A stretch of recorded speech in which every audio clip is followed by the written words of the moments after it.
Istilah Abah, Eropa merindukan kaki Abah. Makanya Abah umroh ke Eropa. Wah, sarap nih aki-aki.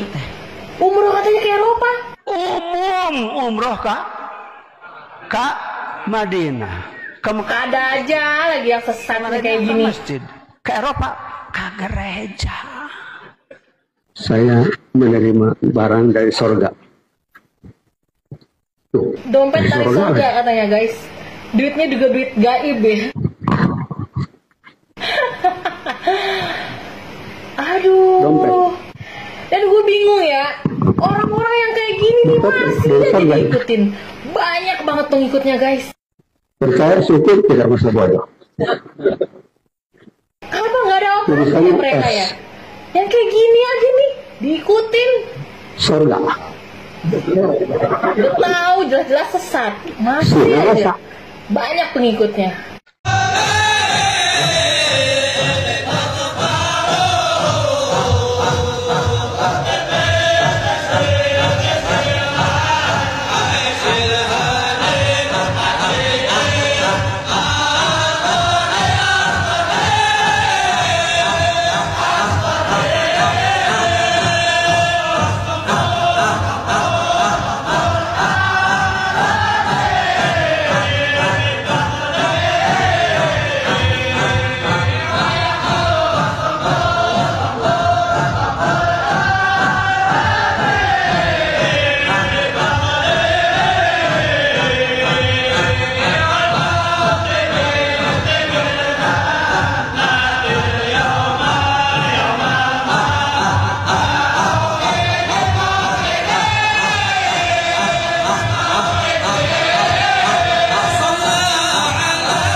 Saya ingin tanya, siapa yang suka bangun bangunan di atas kuburan siapa? Siapa yang suka bikin bangunan di atas kuburan siapa? Al-Yahudi wan Nasara. Sebelum Nabi mengatakan meninggal, kata Nabi, laknatullahi alal Yahudi wan Nasara. Allah melaknat Yahudi dan Nasrani, ittakhadhu kubur anbiya'i masajid. Mereka menjadikan kuburan-kuburan Nabi mereka masjid, tempat ibadah. Pakai bangun bangunan di atas kuburan, baik berupa tembok ataupun bangunan.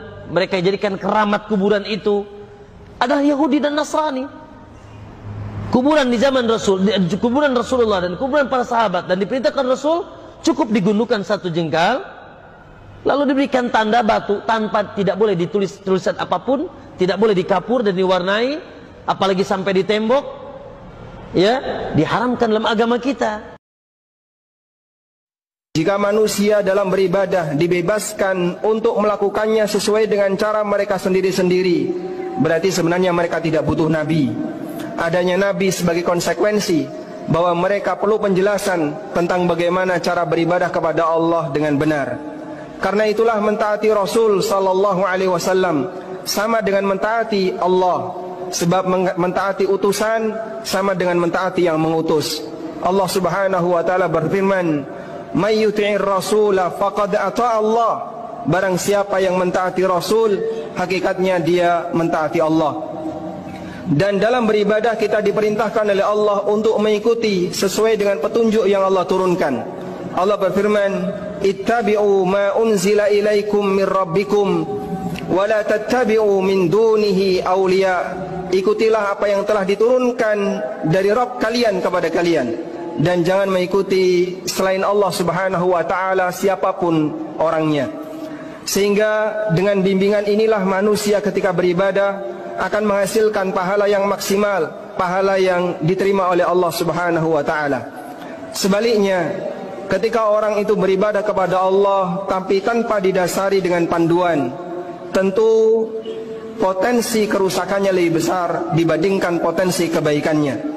Pada hati orang-orang yang beriman akan selalu ada keinginan untuk menuju Al-Madinah. Bagaimana tidak sementara iman menuju Al-Madinah?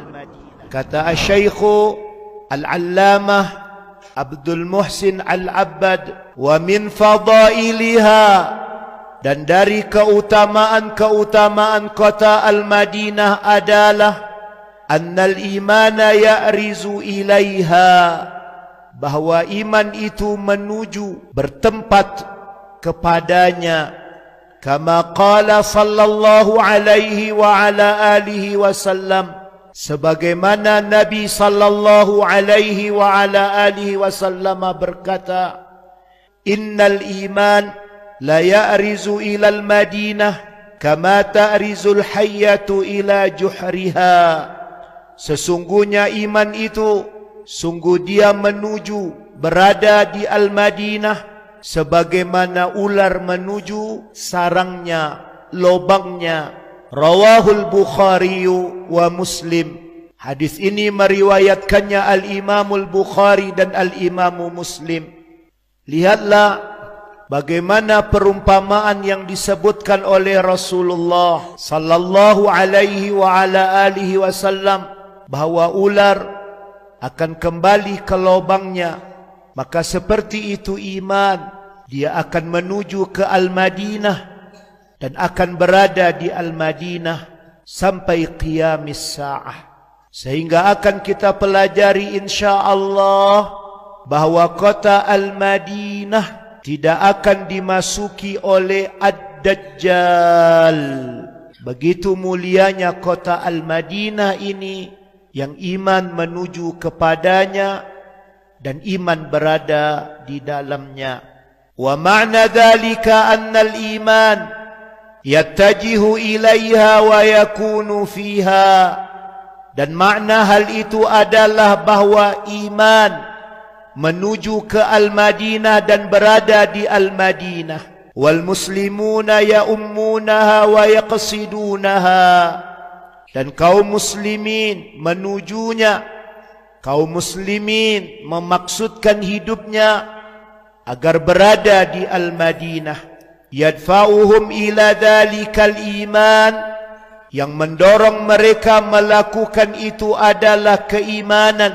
Wa mahabbatu hadhil buq'atil mubarakah allati harramaha Allahu azza wa jal. Dan kecintaannya kepada negeri yang diberkahi yang Allah subhanahu wa ta'ala muliakan ini. Pada hati orang-orang yang beriman akan selalu ada keinginan untuk menuju Al-Madinah. Bagaimana tidak sementara iman menuju Al-Madinah? Pada hati orang-orang yang beriman akan selalu ada rasa cinta, sangat cinta, agar dia bisa menuju kota Al-Madinah dan dia beribadah di dalamnya. Dan perkara ini adalah perkara yang sebenarnya setiap orang akan merasakan keadaan dirinya. Maka kerinduannya adalah ke Al-Madinah. Kerinduannya adalah ke Al-Madinah. Karena iman itu menuju Al-Madinah. Dan iman itu berada di Al-Madinah. Walillahil hamdu wal minnah. Semoga Allah rezekikan kepada kita dalam kehidupan ini bisa memperbanyak hari-hari kita di kota Al-Madinah. Amin. Amin. Amin.